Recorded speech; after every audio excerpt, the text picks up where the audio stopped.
Hey guys, welcome back to another video. मैं हूं Srishti Agarwal and you are watching channel Unicorn. आज के इस वीडियो में हम सॉल्व करने वाले हैं रीसेंट एमटीपी जो आईसीएआई ने दिया है बीसीके का। मैंने ऑलरेडी चैनल पर आपको इकोनॉमिक्स बीसीके के अक्टूबर 2021 सीरीज़ के एमटीपी सॉल्व करवा दिए और नवंबर सीरीज़ में भी इकोनॉमिक्स और बिजनेस लॉस के एमटीपी भी अपलोड कर दिए गए हैं। मैं नीचे डिस्क्रिप्शन में लिंक दे रही हूँ, आप उन्हें देख सकते हैं। As you know, MTPs are important from exam perspective. So guys, आज हम सॉल्व करने वाले हैं बीसीके का रीसेंट एमटीपी। सो देखिए, आप अपने स्क्रीन पर देख सकते हैं। You can see the MTPs there in front of you. नवंबर 2021 में सीरीज 2 का एमटीपी है ये। So we are going to solve the part 2, that is BCK, right. So let's start. एक एक करके सारे क्वेश्चंस देख लेते हैं। फर्स्ट देखिए, विच of the following is not a feature of private company. इनमें से कौन सा प्राइवेट कंपनी का फीचर नहीं है। So first is there are no restrictions on transfer of shares. यही गलत है। रेस्ट्रिक्शंस होते हैं शेयर्स के ट्रांसफर करने पर, और मिनिमम डायरेक्टर्स 2 होते हैं, बिल्कुल ठीक है। Private companies are exempted from deputing various committees. जी हाँ, it is not necessary for a private company to have these committees. It can start business upon incorporation. True. So which is not a feature, there are no restrictions, क्योंकि restrictions होते हैं। Next देखिए question 2, a strategic response where businesses are very passive in their behavior is called as। तो जहाँ पर businesses बहुत ही passive होते हैं उसे हम कहते हैं least resistance। ठीक है, देखो 3 strategic responses होते हैं। Least resistance, proceed with caution and dynamic response. ये तीनों होते हैं। यहाँ पर बहुत ज़्यादा पैसिव होता है एक फर्म और यहाँ पर बहुत ज़्यादा एक्टिव होता है, स्ट्रैटेजिक डिसीजन मेकिंग होती है। ऑलराइट, सो इसका आंसर हो जाएगा least response, very passive. Next देखो क्वेश्चन नंबर 3, ये है चैप्टर 3 से। Where is India's only port led multi product special economic zone located. ये है मुंद्रा में है, ये आप याद रखें। ठीक है, चैप्टर 3 का क्वेश्चन। नेक्स्ट देखो question number 4, which of the following is one of the most significant macro policy indicators that impact the business. तो मैक्रो पॉलिसी इंडिकेटर की बात कर रहा है। सो मैक्रो पॉलिसी इंडिकेटर में ऑफकोर्स सबसे ज़्यादा इंपॉर्टेंट जो बिजनेसेस को इम्पैक्ट करता है वो हो जाएगा tax rate, C. Alright, next देखिए, RBI's role does not include.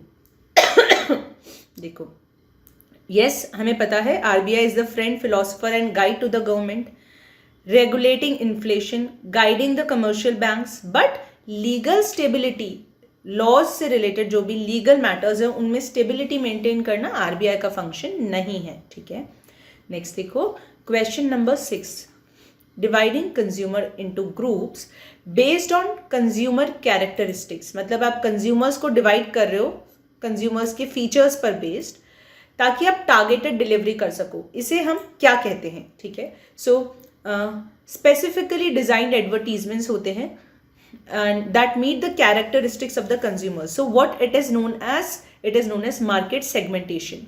अगर आपको ध्यान हो, हमने मोनोपोली में चैप्टर 4 इकोनॉमिक्स में मोनोपोली में प्राइस डिस्क्रिमिनेशन पढ़ा था, जिसके 3 डिग्रीज होते हैं, और 3rd degree of price discrimination होता है कंज्यूमर मार्केट या सब मार्केट के बेसिस पर, लोकेशन के बेसिस पर।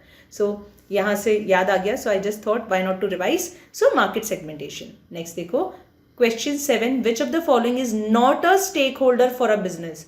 कस्टमर तो होता ही है, प्रमोटर भी होता है, गवर्नमेंट भी होती है, कॉम्पिटिटर हमारे बिजनेस में स्टेक होल्डर नहीं होता। नेक्स्ट देखो क्वेश्चन 8, आत्मनिर्भर Bharat is a competition for global companies in India. This defines which characteristic of the business environment. कौन से कैरेक्टरिस्टिक के बारे में बात कर रहा है ये? It is multi faceted. कैसे हो गया ये? देखिए, जब आप बात करते हैं कैरेक्टरिस्टिक्स और फीचर्स ऑफ बिजनेस एनवायरमेंट, तो हमें पता है it is complex, dynamic, multi faceted and far reaching impact, है ना। ये 4 फीचर्स हैं। ये इंपॉर्टेंट टॉपिक है और स्पेशली इस मल्टी फेसिटेड को लेकर क्वेश्चन पूछा जाता है अलग अलग तरीके से। अगर एक सेम डेवलपमेंट हो रहा है एनवायरमेंट में, वो आपके लिए थ्रेट है और किसी और के लिए अपॉर्चुनिटी। तो उसे हम मल्टीफेसेटेड कहते हैं। सो ये आत्मनिर्भर भारत जो प्रोग्राम है इंडिया के लिए तो फायदेमंद है, बाकी कंपनीज के लिए एक चैलेंज है। So this is answer is C, multifaceted. Next देखो, hunger to win customers for life, ये कौन सी कंपनी का मिशन है? Hunger to win customers for life, ये भारती एयरटेल लिमिटेड का मिशन है, ये आपको याद रखना है। अगेन चैप्टर 3 से रिलेटेड एक क्वेश्चन आपके सामने। नेक्स्ट देखो, FDI is prohibited in which sectors, ठीक है। तो आप जानते हैं चिट फंड या निधि बिजनेस जो होता है उसमें FDI प्रोहिबिटेड है, तो ये सीधा सीधा मॉड्यूल का आंसर हो जाएगा 10th का आपका डी। नेक्स्ट देखो 11th, which of the following helps a budding business, budding business मतलब जो अभी अभी नया नया बिजनेस स्टार्ट किया था किसी ने। सो बडिंग बिजनेस नए बिजनेस को क्विकली एक प्रोडक्ट को लॉन्च करने में मदद करती है और एक कमर्शियल सक्सेस के तरफ भेजती है, नए बिजनेस को बूस्ट देता है। सो हम जानते हैं इट इज बिजनेस एक्सिलरेटर, ठीक है। सो 11th का आंसर हो जाएगा सी। नेक्स्ट देखो 12th, rate of interest that can be change contractually by the lender, ये आपके चैप्टर 6 का क्वेश्चन है भाई, आप जानते ही हैं। सो एडमिनिस्टर्ड रेट्स बोलते हैं उन्हें, ठीक है। सो 12th का आंसर हो जाएगा बी। नेक्स्ट देखो 13th, human activities distinguishable by the presence of the livelihood motives are known as, देखो ये भी इंपॉर्टेंट है, इकोनॉमिक और नॉन इकोनॉमिक एक्टिविटीज होती है हम जानते हैं। तो इकोनॉमिक एक्टिविटीज कौन सी होंगी? जहां पर लाइवलीहुड का मोटिव अटैच्ड है और जहां पर आपका कल्चरल, स्पिरिचुअल्स, रिलीजियस, फिलैंथ्रोपिक, कोई भी चैरिटेबल, पर्सनल, ये सारे रीजंस या मोटिव्स होते हैं, कोई भी sentimental emotional reason, then it is a non economic activity, ठीक है। नेक्स्ट देखो question 14th, insufficient capital for R&D is what, भाई आपके पास कम कैपिटल है R&D के लिए तो ये अपॉर्चुनिटी और स्ट्रेंथ तो हो नहीं सकता, ठीक है। तो ये वीकनेस है कि थ्रेट है, ये आपको डिसाइड करना है। तो देखो ये तो इंटरनल मैटर हो गया ना, आपके पास कैपिटल कम है तो इंटरनल मैटर मतलब वीकनेस है, ठीक है। नेक्स्ट देखिए question number 15th, financial analyst are also called among which of the following, तो फाइनेंशियल एनालिस्ट को हम सिक्योरिटी एनालिस्ट भी बोलते हैं, तो इसका आंसर डी हो जाएगा, ठीक है। नेक्स्ट देखिए, prohibition of crackers in Delhi by the state government is an example of, is a type of, तो ये क्या हो गया? अगर स्टेट गवर्नमेंट ने बोल दिया कि भाई दिल्ली में क्रैकर्स नहीं जला सकते आप इस बार दिवाली के पहले या दिवाली के टाइम, सो ये एक तरीके की आपकी रेस्ट्रिक्टिव पॉलिसी हो गई, ठीक है। So you are putting a restriction here. तो आप जानते ही हैं कि ये जो टॉपिक है policies on the basis of impact, ये इंपॉर्टेंट टॉपिक है, यहाँ से भी आप एग्जाम में क्वेश्चन एक्सपेक्ट कर सकते हैं, ठीक है। ऑलराइट गाइज, नेक्स्ट देखिए, मैं आपको एक केस दे रही हूँ कि सिंगापुर गवर्नमेंट ने वहाँ के लोगों को ऑप्शन दिया कि आइदर या तो आप चीप लोन्स ले लीजिए या फिर आप एक्सपोर्ट्स पे आपको सब्सिडी भी मिल सकती है, आप एक्सपोर्ट्स पे सब्सिडीज ले सकते हैं गवर्नमेंट से। सो ऐसा एक ऑप्शन दिया सिंगापुर गवर्नमेंट ने, an option given by Singapore government that either you take cheap loans or you take subsidies on export, ठीक है।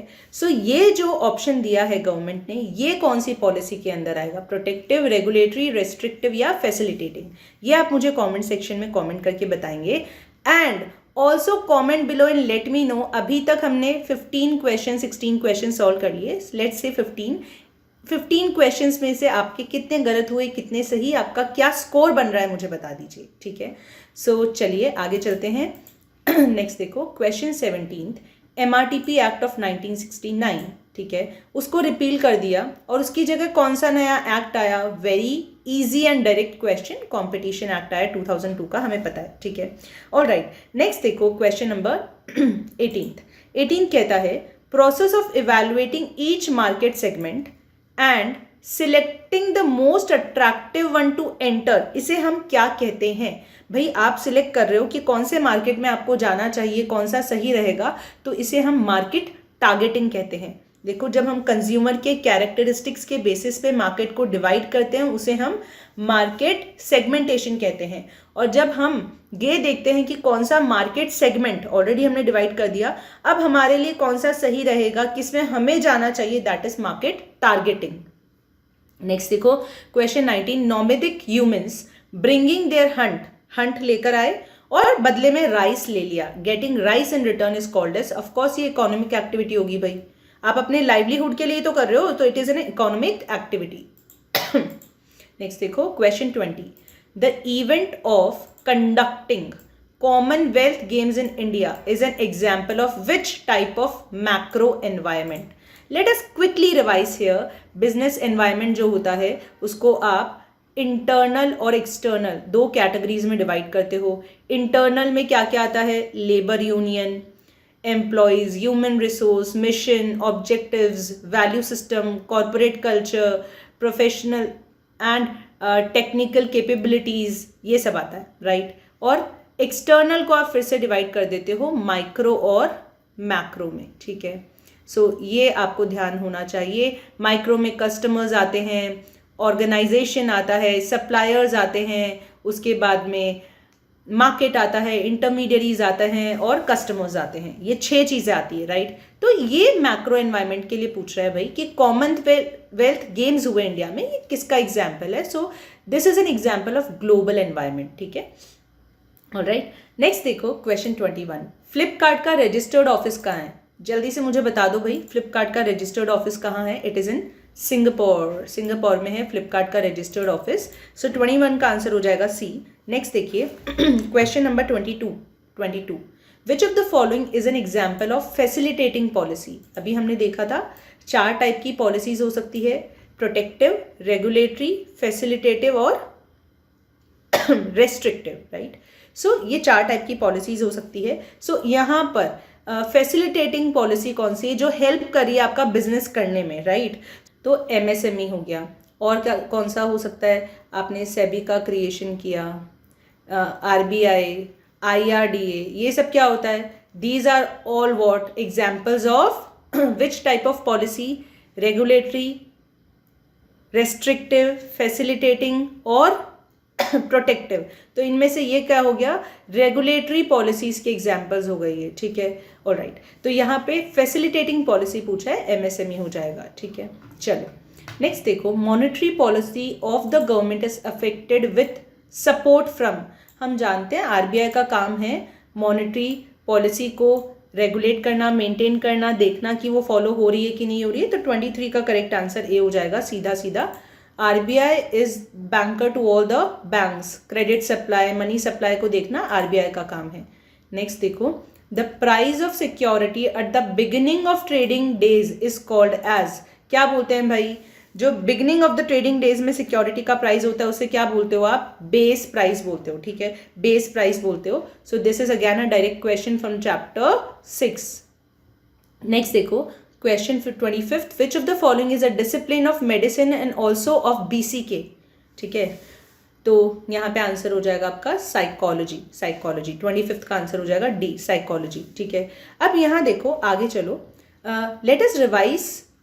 आपको ध्यान होगा बीसीके में ऐसे कौन से वर्ड्स हैं दो जो मिलिट्री से भी रिलेटेड हैं। तो लॉजिस्टिक्स और स्ट्रैटेजी, दो ऐसे वर्ड्स हैं जो मिलिट्री और बीसीके में कॉमन है, मिलिट्री डिसिप्लिन से बीसीके में आए हैं, राइट। और इसी तरीके से एनिमल साइकोलॉजी से कौन से 2 वर्ड्स आए हैं जो हम बीसीके में यूज़ करते हैं, ये आप नीचे कमेंट्स में कमेंट करके मुझे बताएंगे। अभी मिलिट्री से लॉजिस्टिक्स और स्ट्रैटेजी आया, मेडिसिन से साइकोलॉजी आया, और इसी तरीके से एनिमल साइकोलॉजी से या एनिमल डिसिप्लिन से, बायोलॉजी से कौन से 2 वर्ड्स आए हैं जो हम बीसीके में यूज़ करते हैं, ये आप मुझे नीचे कमेंट्स में कमेंट करके बताएंगे अभी। ऑलराइट, नेक्स्ट देखिए question number 26, an effective organisation strategy includes which of these activities. एक अच्छी स्ट्रैटेजी क्या क्या इंक्लूड करती है, it capitalises on the opportunities through the use of threats. नहीं भाई, कैपिटलाइज करना है, अपॉर्चुनिटी का फायदा उठाना है, बट थ्रेट को ही नहीं यूज करते। Neutralise the threat by minimising the impact of weakness. Okay, neutralise the opportunity, अरे अपॉर्चुनिटी को न्यूट्रलाइज थोड़ी करना है, खत्म नहीं करना अपॉर्चुनिटी को, हम अपॉर्चुनिटी को यूज करते हैं, कैपिटलाइज करते हैं। नेक्स्ट देखो, कैपिटलाइजेस ऑन द वीकनेस, वीकनेस का थोड़ी ना फायदा उठाते हैं भाई, नहीं, हमें क्या करना होता है, we either capitalise the opportunity through the use of strength, है ना। अगर यहाँ पर थ्रेट की जगह स्ट्रेंथ होता तो ये ऑप्शन हमारा सही हो जाता, पर यहाँ पर स्ट्रेंथ नहीं थ्रेट दिया है, ठीक है, तो ये गलत हो गया। इसलिए सही आंसर क्या है आपका, आप न्यूट्रलाइज करते हो थ्रेट को, उसको खत्म करते हो, किस लिए, कैसे, by minimising the impact of your weaknesses. यहाँ पर आप याद रखें एक टॉपिक हमने जो पढ़ा है स्वॉट एनालिसिस का, तो प्लीज़ रिमेंबर स्ट्रेंथ और वीकनेस जो है वो इंटरनल मैटर्स होते हैं और अपॉर्चुनिटी और थ्रेट जो होता है वो एक्सटर्नल एनवायरनमेंट में एक्सटर्नल मैटर्स होते हैं, ठीक है। स्ट्रेंथ और अपॉर्चुनिटी पॉजिटिव होते हैं और वीकनेस और थ्रेट आपके लिए रिस्क या डेंजरस होते हैं, नेगेटिव होते हैं, ठीक है। नेक्स्ट देखो क्वेश्चन 27 क्या कहता है, which of the following in India to have equity stake in first greenfield airport at Kochi, ठीक है। सो ये तो आपको याद ही करना होगा, this is Bharat Petroleum Corporation Limited, alright. So 27 का राइट आंसर हो जाएगा बी। अब देखो 28, type of privatization where government keeps hold of responsibility, जहां पर गवर्नमेंट अपने पास रिस्पॉन्सिबिलिटी रखती है और प्राइवेट सेक्टर को पार्टली या फुली बोलती है कि आप जो है प्रोडक्ट और सर्विसेज को फ्रेंचाइजी दे दो, ग्रांट दे दो, डिलीवरी वगैरह आप हैंडल करो। तो उसमें कौन सा केस होता है, ये याद रखना, जब भी गवर्नमेंट के पास में रिस्पॉन्सिबिलिटी रहेगी it will be a case of delegation. तो 28 का राइट आंसर हो जाएगा डी, ठीक है। नेक्स्ट देखो, tariff advisory committee is a part of, तो टैरिफ एडवाइजरी कमिटी जो है वो आपका किसका पार्ट होगी बताओ मुझे, tariff advisory committee, it will be a part of IRDAI, insurance sector में IRDAI जो मेन अथॉरिटी है उसका पार्ट। नेक्स्ट देखो, व्हाट इज हेज, हेज क्या होगा, हेज क्या होता है भाई, हम क्या करते हैं, हम रिस्क को मिनिमाइज करते हैं, किसी भी एक इन्वेस्टमेंट में हम रिस्क को अगर मिनिमाइज करते हैं, पोर्टफोलियो को डाइवर्स कर देते हैं, अलग अलग कंपनी के शेयर्स में इन्वेस्ट करते हैं, सो दैट इज हेजिंग, मतलब minimizing the risk. So it is a strategy that is used to minimize the risk of a particular investment and maximize the return of an investment. तो भाई risk को minimum कर देते हो, returns को maximise करने की कोशिश करते हो, उसी को हेज कहते हैं। नेक्स्ट देखो, a company created for a future project and has no significant accounting transaction, उसे क्या कहते हैं, ऐसी कंपनी को हम कहते हैं डोरमेंट कंपनी, ठीक है। और एक और क्वेश्चन यहाँ पे बन सकता है कि कंपनीज एक्ट 2013 कौन कौन सी कंपनीज के क्रिएशन के लिए या फॉर्मेशन के लिए अलाउ करता है, स्मॉल कंपनी, डोरमेंट कंपनी और वन पर्सन कंपनी, सारे कंपनीज के क्रिएशन के लिए कंपनीज एक्ट अलाउ करता है, ठीक है, ये भी आप याद रखें। नेक्स्ट देखो question 32, once a company knows what is happening around it, it can plan and strategize accordingly, ये बिजनेस एनवायरनमेंट के कौन सी इंपॉर्टेंस को हाईलाइट कर रहा है। सबसे पहले याद करो बिजनेस एनवायरनमेंट की इंपॉर्टेंस में क्या क्या था, इमेज बिल्डिंग में हेल्प करता है, it helps you meet competition, it helps you in continuous learning, it helps you to identify the opportunities and threat, it also helps you in your growth and development, right. तो ये 5 important features थे, है ना, important points which highlight the importance और relevance of business environment. इनमें से ये कौन कहता है, once a company knows what is happening around it, it can plan and strategize accordingly, giving direction for growth, जो डायरेक्शन देता है आपको ग्रोथ एंड डेवलपमेंट के लिए, इस पॉइंट से रेलिवेंट है ये, ठीक है।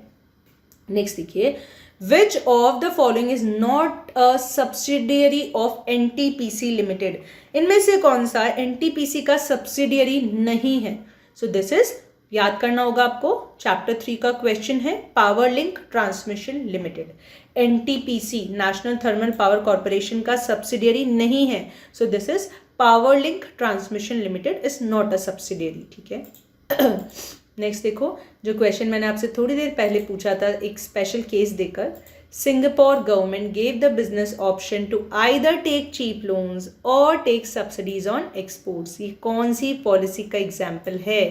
So this is an example of facilitating policy, ठीक है। सो 34 का करेक्ट आंसर हो जाएगा बी, फैसिलिटेटिंग पॉलिसी है ये।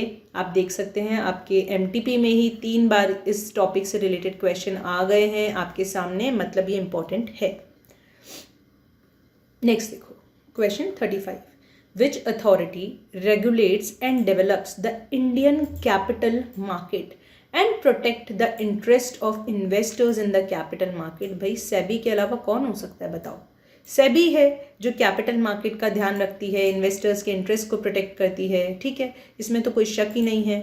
नेक्स्ट देखो question 36, a token money given to establish an acceptance of buying specially in real estate deals is known as, इसको हम क्या कहते हैं? इसको हम कहते हैं अर्नेस्ट मनी डिपॉजिट, ठीक है भाई। आपने एक टोकन मनी दे दिया, स्पेशली ये कंफर्म करने के लिए होता है कि भाई हाँ हम बाय करने वाले हैं इस चीज़ को, हमें समझ आ गई है, आप एक टोकन मनी रख लीजिए, शगुन का पैसा रख लीजिए, स्पेशली ये रियल एस्टेट बिजनेस में होता है। So this is known as earnest money, that is earnest money deposit. Next देखो question 37, which of the following is incorrect, ठीक है, गलत बताना है हमें। तो ये इवेंट्स, ट्रेंड, इश्यू और एक्सपेक्टेशन से रिलेटेड क्वेश्चन है। सबसे पहले देखो इवेंट क्या होता है? एनी पर्टिकुलर हैपनिंग और occurrence is known as event, ठीक है। फिर ट्रेंड क्या होता है? ट्रेंड क्या होता है? अगर ग्रुप कर देते हैं हम रिलेटेड या सिमिलर इवेंट्स को तो वो ट्रेंड बन जाता है, ठीक है। फिर अगर कोई भी इश्यू होता है, कोई भी प्रॉब्लम होता है, कुछ भी होता है इश्यू प्रॉब्लम, तो कंसर्न होता है हमें, और एक्सपेक्टेशंस यानी कि डिमांड्स डेवलप होती हैं, ठीक है। ऑलराइट, तो ये हमने पढ़ा हुआ है हमारे चैप्टर में, राइट। सो देखो अब पढ़ो इनको। Events lead to trends, events lead to trends, ये तो सही लग रहा है। अगर बहुत सारे इवेंट्स, ग्रुप ऑफ रिलेटेड और similar events is known as trend, right. It can happen in external और इंटरनल एनवायरमेंट, तो ये बिल्कुल सही है भाई, सही हो गया। अच्छा अब यहाँ देखो, trends lead to events, trend events को लीड करते हैं क्या? नहीं भाई नहीं, ट्रेंड्स की वजह से इवेंट्स नहीं होते, है ना। इशूज रेज एक्सपेक्टेशंस, बिल्कुल यस सही बात है, इश्यूज जो है उन्हीं की वजह से एक्सपेक्टेशंस होती है, ट्रू। एक्सपेक्टेशंस और अपॉर्चुनिटीज, हाँ भाई सही बात है। एक्सपेक्टेशंस क्या है? अपॉर्चुनिटीज ही होती है बिजनेस के लिए। अगर कस्टमर को कोई एक्सपेक्टेशन है तो एक बिजनेस के लिए वो अपॉर्चुनिटी है, उसको फुलफिल कर दो, आपका बिजनेस ग्रो करेगा। सो इनकरेक्ट कौन सा हो गया इनमें से? ट्रेंड्स लीड टू इवेंट्स, ठीक है, ये इनकरेक्ट हो गया। नेक्स्ट देखो question 38, which of the following elected by share holders in organization, इनमें से किसको शेयर होल्डर्स इलेक्ट करते हैं? सीधा क्वेश्चन है, बोर्ड ऑफ डायरेक्टर्स को करते हैं, वी नो। अब देखो हमने देखा है बिजनेस एनवायरनमेंट को आप इंटरनल और एक्सटर्नल में डिवाइड करते हो, फिर माइक्रो और मैक्रो में डिवाइड करते हो, ठीक है। तो जब आप माइक्रो में डिवाइड करते हो तब एक एलिमेंट होता है ऑर्गेनाइजेशन, उस ऑर्गेनाइजेशन के 3 एलिमेंट्स आपके मॉड्यूल में दिए हैं। लेट अस रिवाइज, क्या क्या होता है?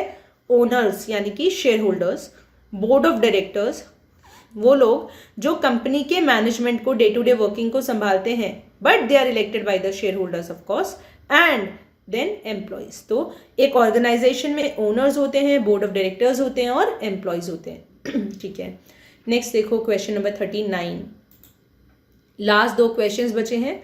Which of the following is not a source of infusion of foreign funds in India, इनमें से कौन सा सोर्स नहीं है फॉरेन से पैसे आने का, ठीक है, इनमें से कौन सा सोर्स नहीं है? तो देखो एनआरआई से तो पैसा आता है, एफआईआई फॉरेन इंस्टीट्यूशनल इन्वेस्टमेंट जो पोर्टफोलियो में इन्वेस्ट करते हैं वहां से भी पैसा आता है, overseas citizens of India, yes ये भी है। तो listing of a company in NSE through IPO, ये तरीका नहीं है फॉरेन से पैसे आने का, ठीक है। So this is not a source of infusion of foreign funds, ठीक है। नेक्स्ट देखो question 40th and the last question, amount which are owned to a company that need not to be paid back, ये क्या होता है भाई? Bad debts होते हैं, यस आप सब जानते हैं, ये तो बेसिक है अकाउंट्स का। So guys this is all, हमने क्या किया, पूरा बीसीके का एमटीपी 40 क्वेश्चंस का सॉल्व कर लिया और फुल बीसीके एक तरीके से आपका इससे रिवाइज भी हो गया। अब आप मुझे जल्दी से कमेंट बॉक्स में कमेंट करके बताइए 40 में से आपने कितने राइट किए, कितने रॉन्ग किए, कितने ब्लैंक छोड़े। In short tell me the score. So guys ये आप मुझे बता दीजिए कि आपने कितना स्कोर किया है। याद रखें अगर आपने 4 क्वेश्चंस गलत किए तो -1 जरूर कर दें।